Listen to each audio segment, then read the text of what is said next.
Haleluya, salam sejahtera bagi kita semuanya. Shalom. Kembali lagi bersama dengan saya, Pendeta Joshua Ebenezer Tarigan. Dan hari ini kita sedikit bercerita mengenai membalas kejahatan dengan kebaikan. Dalam Roma 12 ayat 21 firman Tuhan berkata, janganlah kamu kalah terhadap kejahatan, tetapi kalahkanlah kejahatan dengan kebaikan. Bapak Ibu Saudara yang dikasihi Tuhan, kalau kita amati kehidupan ini, dari purbakala sampai sekarang selalu saja ada orang-orang yang jahat.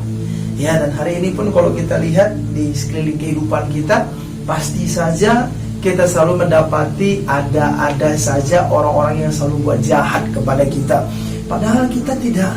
Kalaupun kita cari tahu, kalaupun kita pernah pikirkan dari perkataan, perbuatan, kita tidak pernah berbuat jahat kepadanya. Bahkan niat untuk buat jahat kepadanya pun tidak pernah ada.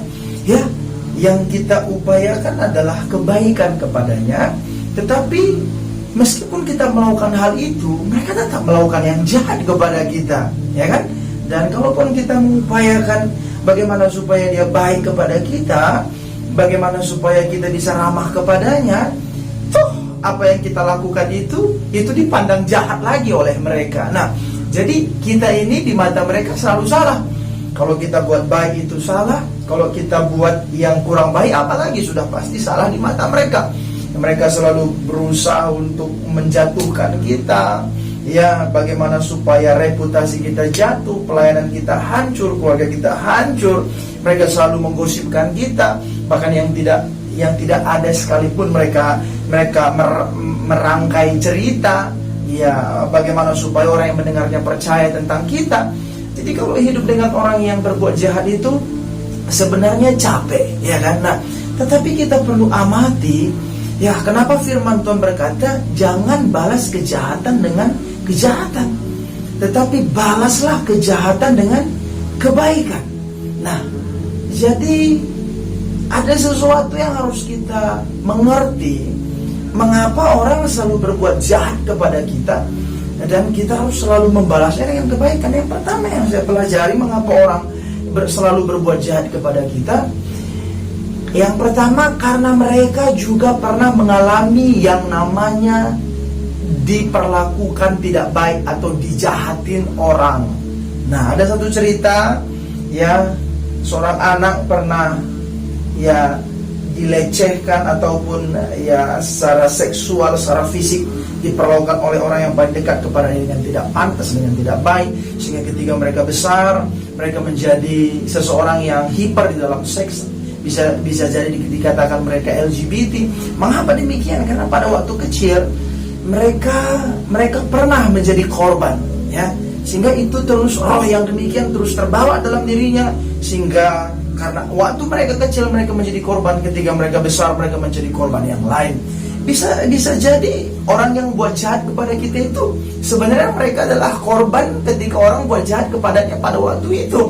Begitu. Jadi kalau kita mengerti pengertian ini, maka kita akan memaklumi orang-orang yang berbuat jahat kepada kita. Dan yang kedua yang saya pelajari, mengapa orang berbuat jahat kepada kita? Karena mungkin jadi lingkungan mereka itu adalah lingkungan yang mengajari atau membudayakan suatu kebiasaan tabiat seperti itu dalam kehidupan mereka. Coba kita lihat dengan siapa mereka bergaul, siapa yang mendidik mereka. Coba kita lihat lebih jauhnya, ada nggak orang-orang seperti mereka yang dekat secara kekeluargaan, seperti ayah mereka, seperti ibu mereka, atau keluarga dekat dengan mereka? Adakah orang-orang yang sejenis dengan mereka? Kita lihat budaya mereka, kita lihat lingkungan mereka. Mungkin jadi mereka dididik dalam lingkungan orang yang jahat, sehingga mereka memang memiliki suatu kebudayaan yang jahat. Nah, dan yang ketiga, saya pelajari kenapa orang berbuat jahat kepada kita. Karena memang mereka orang jahat. Ya, tidak bisa dipungkiri, mereka pun mengakui bahwa mereka memang orang jahat. Ya, mengapa seseorang itu, ya, mencuri barangku? Memang mereka pencuri, mereka pun akui mereka pencuri. Mengapa seseorang itu menggosip? Memang mereka penggosip. Jadi mengapa orang selalu berbuat jahat kepada kita? Karena memang mereka orang jahat.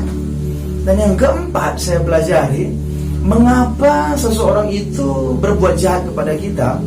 jauh daripada mereka berbuat jahat atau tidaknya kepada kita, satu hal yang kita tahu, bahwa Tuhan sedang ambil alih, Tuhan yang sedang atur segala sesuatunya. Ada satu cerita di Alkitab, saudara-saudara Yusuf. Ketika saudara-saudara Yusuf berbuat jahat kepada Yusuf, ya awalnya Yusuf tidak mengerti mengapa abang-abangnya itu berbuat jahat kepadanya. Tapi suatu ketika Yusuf menjadi Perdana Menteri, menjadi mangku bumi di Mesir, dan saudara-saudara datang ke Mesir, Yusuf berkata, Tuhan yang atur semuanya. Abang jual saya, abang jahatin saya, Tuhan yang atur semuanya. Nah, maksudnya begini, coba kita pikirkan, seringkali kita bilang, si Polan itu buat jahat pada aku, ngomongnya keras sekali, dia selalu ngomong begini, nampaknya dia mau menjatuhkan aku, nampaknya dia mau menghancurkan reputasiku. Coba kita amati apa yang dia bilang, benar nggak? Jangan-jangan kita bilang dia jahat, padahal sebenarnya yang dia ucapkan itu yang benar. Jadi jangan langsung kita berkata bahwa seseorang itu jahat. Kita perlu cermati dulu apa yang dia sampaikan itu, logis enggak, kritik sehat enggak. Mana tahu apa yang dia bilang itu memang betul-betul benar. Nah, jadi kita harus selalu memiliki kelapangan hati, ya keluasan hati kepada setiap orang yang nampaknya berbuat jahat kepada kita. Nah, jadi apa yang harus kita lakukan kepada orang-orang yang berbuat jahat kepada kita? Yang pertama, kita harus tetap mengasihi mereka seperti firman Tuhan yang kita dengar di awal tadi. Janganlah kalah kepada kejahatan, terhadap kejahatan, tapi kalahkanlah kejahatan dengan kebaikan. Jadi yang pertama, kita harus baik kepada orang yang berbuat jahat kepada kita. Nah, mengapa? Karena Tuhan Yesus pun mengasihi orang jahat. Ya, Tuhan Yesus mengasihi orang jahat.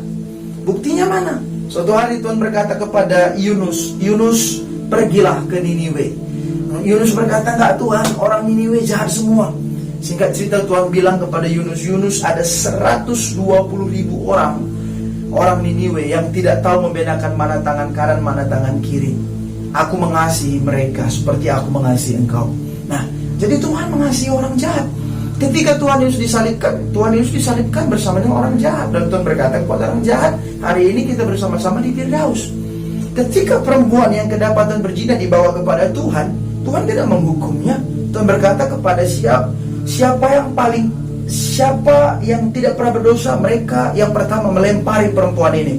Nah, pada akhirnya semua bepergian, maksud saya semua pergi, dan tinggal Tuhan Yesus yang di situ. Dan Tuhan Yesus berkata, aku pun tidak menghukum engkau. Nah, dan firman Tuhan juga berkata, Tuhan Yesus datang bukan mencari orang benar, tapi mencari orang berdosa supaya mereka bertobat. Bapak Ibu Saudara yang dikasihi Tuhan, ketika Tuhan Yesus melihat kota Yerusalem, dia menangis akan kota Yerusalem. Dia berkata, oh Yerusalem, Yerusalem, berkali-kali aku mengutus nabi-nabiku, tetapi engkau tidak pernah menerimanya. Saudaraku, Yerusalem jahat. Yerusalem tidak menerima Yesus. Tapi Yesus meratapi Yerusalem. Yesus iba, kasih Yesus limpah kepadanya. Bagi saudara yang dikasihi Tuhan, kita harus mengasihi orang yang berbuat jahat kepada kita. Ada amin. Dan yang kedua, mengapa kita harus mengasihi orang-orang yang jahat? Karena hanya dengan kasihlah kita bisa memutus mata rantai kejahatan. Itu poin yang kedua. Karena kalau orang buat jahat, kita balas dengan kejahatan, mereka balas dengan kejahatan, kita balas lagi dengan kejahatan. Sampai kapan selesainya? Mereka gosip kita gosip mereka. Mereka gosip kita lagi, kita gosip mereka. Sampai kapan selesainya? Nah, tahukah saudara bahwa kalau kita berbuat jahat, ada upahnya. Kalau mereka buat jahat, ada upahnya kepada mereka, ada kutuknya, ada hukumnya, ada hukumannya. Begitu juga kepada kita. Nah, ketika kejahatan dibalas dengan kejahatan, ini semakin terkutuk, ini semakin terkutuk, ini semakin memiliki banyak masalah, ini semakin memiliki banyak masalah, dan akhirnya sama-sama punya masalah. Hanya dengan ketika kita membalas kejahatan dan kebaikan, kutuk itu kita bisa patahkan, kutuk itu kita bisa putuskan. Ketika kita balas dengan kebaikan, ketika kita mengampuni orang yang jahat kepada kita, ketika kita mengampuni mertua kita, ketika kita mengampuni bos kita, ketika kita mengampuni tetangga kita, ketika kita melepaskan damai sejahtera dan pengampunan, ketika kita memutuskan kepahitan dalam hati ini, maka kita memutuskan rantai kutuk itu, dan kita dan mereka hidup di dalam berkat Tuhan. Dan yang ketiga, mengapa kita harus balas orang jahat dengan kebaikan? Karena firman Tuhan berkata, kalau kamu tidak mengampuni orang, maka Bapamu di sorga pun tidak mengampuni kamu. Kalau kamu berdoa dan kamu memiliki hubungan yang belum baik dengan seseorang, tinggalkan doamu dan bereskan dulu hubungan itu. Ampuni mereka, berdamai dulu. Karena hanya dengan demikian doa kita dijawab Tuhan. Bapak Ibu Saudara yang dikasihi Tuhan, hari-hari ini kita sering mengeluh kepada Tuhan, kenapa doaku tidak dijawab, kenapa hidupku belum ditolong, kenapa sejauh ini mukjizat belum ada. Mari kita cek diri kita. Apa kita sudah membereskan hati kita? Apa kita sudah melepaskan pengampunan? Apa kita sudah membereskan kepahitan, iri hati, amarah, kedengkian dalam hati? Atau bagaimana? Mari lepaskan kebaikan. Mari balas dengan kebaikan. Sehingga anugerah Tuhan, kebaikan Tuhan turun atasmu. Dan yang terakhir, mengapa kita membalas kejahatan dan kebaikan? Karena pembalasan itu adalah hak Tuhan. Saudara mau balas kejahatan, membalas itu gak hak kita. Mau buat seperti yang dia buat, mau balas lagi, mau balas balik lagi, itu gak hak kita. Anak Tuhan yang rohani, anak Tuhan yang kuat, anak Tuhan yang dewasa adalah anak Tuhan yang mengerti poin keempat ini. Kita serahkan semua kekhawatiran kita kepadanya, sebab Tuhan yang memelihara kita. Kita serahkan semua, siapapun mereka yang berbuat jahat kepada kita, kepada Tuhan. Kita berkata, Tuhan, aku mengasihi Engkau. Tuhan, aku percaya kepadamu. Tuhan, aku serahkan hidupku kepadamu.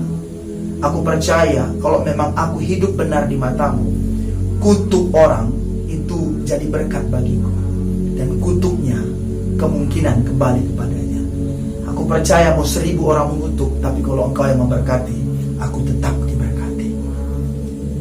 Apakah sudah diberkati lewat sharing kita pada hari ini? Kiranya apa yang saya sampaikan hari ini betul-betul memberkati kita semua. Mari kita bersatu dalam doa. Bapa yang baik dalam kerajaan sorga, kami mau membalas setiap kejahatan dan kebaikan. Kami tidak mau terintimidasi dengan kejahatan-kejahatan yang dibuat orang kepada kami. Tuhan, ajar kami mengerti keadaan mereka. Ajar kami memiliki belas kasihan, kasih Kristus kepada mereka. Ajar kami Tuhan, supaya kami sama seperti Tuhan ketika disalib di atas kayu salib.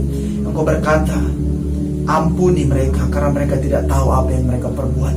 Ajar kami Tuhan untuk memiliki kasih yang demikian. Ajar kami Tuhan untuk tidak mengingat-ingat kesalahan orang lain. Ajar kami untuk mengingat, hanya untuk mengingat kebaikan-Mu saja dalam hidup kami. Terpujilah Tuhan. Dan saya berdoa buat setiap saudara-saudari, buat sahabat-sahabat saya yang saya kasih dimanapun mereka berada. Kalau mungkin hari ini mereka mendengar firman Tuhan ini, dan mereka mau melepaskan damai sejahtera, pengampunan di dalam hati mereka, bekerjalah Tuhan, kerjakanlah Tuhan. Biarlah kepahitan, kedengkian, iri hati, amarah yang selama ini mengikat hatinya, mengikat pikirannya, mengikat hidupnya, malam ini sudah dipatahkan, diputuskan di dalam nama Yesus. Terima kasih Tuhan. Terpujilah Tuhan. Dalam nama Yesus kami berdoa, kami mengucap syukur. Haleluya. Amin.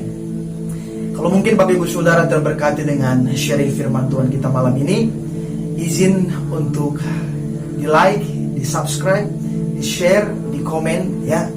Dan kiranya channel ini, firman ini bisa memberkati banyak orang. Tuhan Yesus memberkati. Sampai jumpa ya di sesi berikutnya. Tuhan memberkati.